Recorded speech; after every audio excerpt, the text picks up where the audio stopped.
The fundamental motive is not ideology, it is solvency. When a state's conventional military campaign fails, it precipitates a terminal liquidity crisis. The war itself becomes a domestic liability, consuming national treasure and political capital at a rate that guarantees systemic collapse. Analysts at RUSI and CSIS have mapped this protocol. An unpopular, high-cost war erodes the regime's domestic power base. To prevent a palace coup or popular revolt, the state is mathematically forced into a launch-on-warning posture, not for nuclear weapons, but for economic survival. This is the pivot. When the kinetic cost of conventional victory becomes infinite, the only logical strategy is to abandon that battlefield entirely. The objective shifts from defeating an army to bankrupting the system that funds it. Weakness forces a pivot to asymmetry. The new vectors are low cost and target a superpower's systemic liabilities. First, cyber. As Latvian intelligence warns, Russia is actively probing Western industrial control systems, not for espionage, but to map the kill switches for our critical infrastructure. Second, autonomous systems. The proliferation of drones and AI, as documented by defense analysts, provides the delivery mechanism. It's a method for projecting force against economic targets without risking a multi-billion-dollar asset like a fighter jet. Third, political leverage.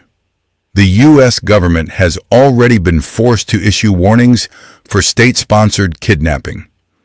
This is not random criminality.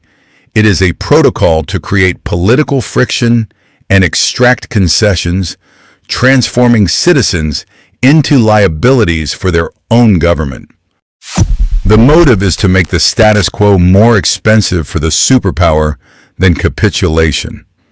Each asymmetric attack increases the systemic cost in infrastructure repair, economic disruption, and political division, until the superior power faces a zero-sum choice: accept the demands or trigger a disproportionate kinetic response, which is the pre-planned vector for total war. The core economic equation of 21st century conflict is asymmetric. Analysis from the Royal United Services Institute, RUSI, quantifies this disparity with irrefutable clarity. A $5 million main battle tank, a primary kinetic asset, can now be neutralized by a $500 first-person view drone. This is not a marginal advantage. It is a 10,000 to 1 cost per kill ratio that fundamentally inverts traditional military logic. This phenomenon is known as the democratization of violence. The state's monopoly on high lethality force has been liquidated. Access to devastating kinetic, cyber, and political disruption is no longer gated by billion-dollar defense budgets but by a credit card. A conventionally weaker state leverages this economic reality not to win on a symmetric battlefield, which is impossible, but to impose catastrophic costs on a superpower's critical civilian systems. The kinetic cost for the attacker is near zero. The damage to the target's economic solvency and political cohesion is systemic. The map you are shown is a strategic deception. The real battle space is not a border drawn in the sand. It is a distributed network of systemic liabilities. The kinetic flashpoints reported in the media, such as the tension over Taiwan that threatens the Japan-US alliance, are a distraction. They are the visible accelerant for a war being staged in the shadows. The true staging grounds are gray zones, regions of calculated instability that function as proxy laboratories. These are not the cause of conflict. They are the symptom of its asymmetric escalation. U.S. government travel warnings are a leading indicator. The addition of a kidnapping risk indicator for a foreign country is not a travel tip. It is a data point signaling the operationalization of state-sponsored hostage diplomacy, a low-cost vector for applying political leverage. Within these zones, asymmetric protocols are refined.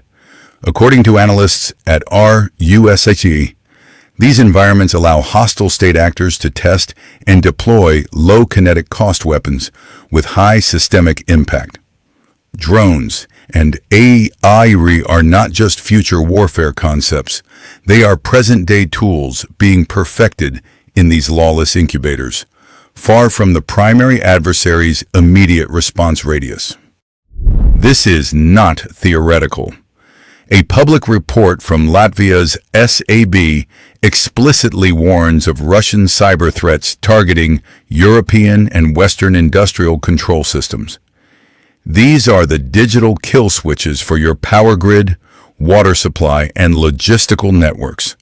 The gray zone provides the perfect launchpad, a territory offering plausible deniability for an attack designed to cripple a superpower's economic solvency. The entire protocol is a blueprint for forcing a zero-sum choice. By launching from a proxy laboratory, the weaker state makes a direct kinetic response, a disproportionate act of war against a third party, creating unacceptable geopolitical fallout. The superpower is mathematically forced to either absorb the systemic damage and appear weak or escalate into total war. This is not a mistake. It is a feature of the design.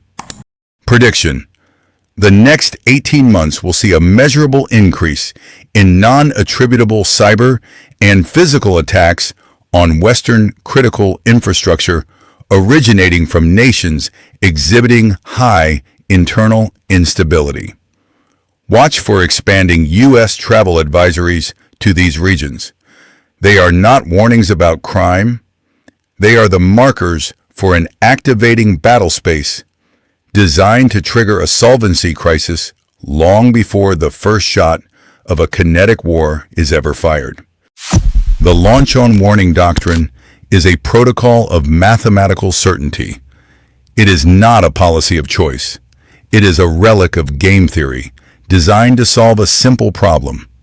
If you detect an incoming nuclear strike, you must launch your own assets before they are liquidated in their silos. The decision window is not hours or days. It is minutes. The entire system is built on the absolute integrity of sensor data.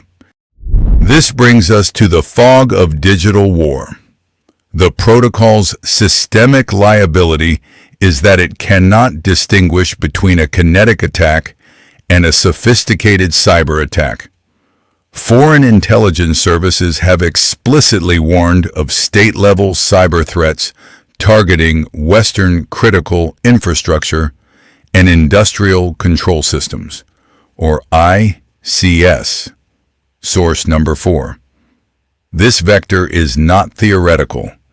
It is an active threat. Now place yourself in the command bunker. The screens go black. Is it a system failure? Or have your satellite and radar networks just been blinded as the prelude to a decapitating first strike?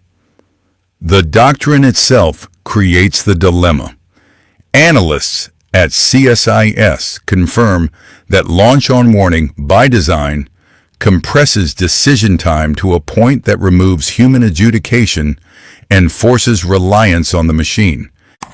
The commander is now mathematically forced to choose. Option 1.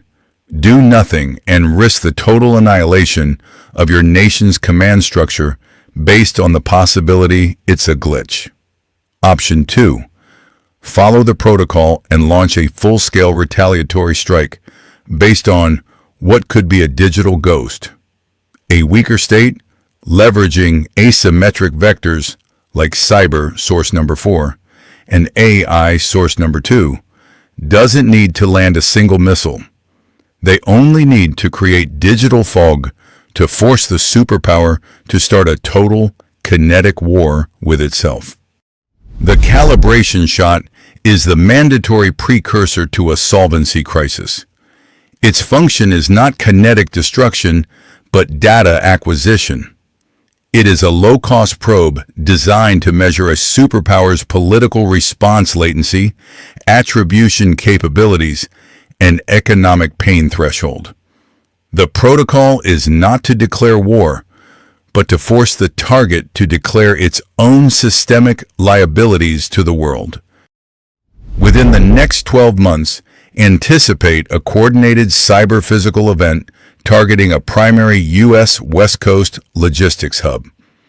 Per intelligence from allied agencies like Latvia's SAB, the vector will be a blended attack on industrial control systems, specifically the port's automated cranes and scheduling software.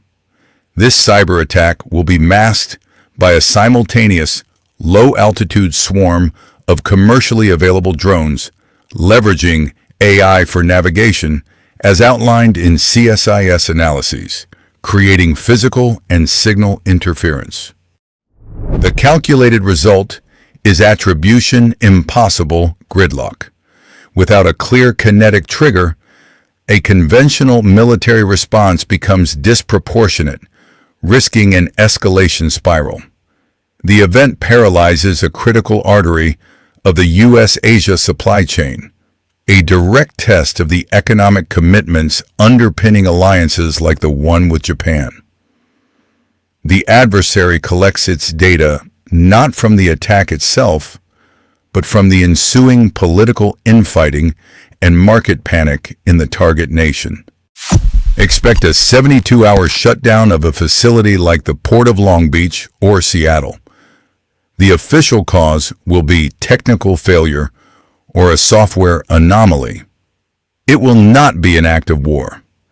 It will be a mathematical entry on a balance sheet, calculating the kinetic cost of defending an empire versus the price of its economic collapse.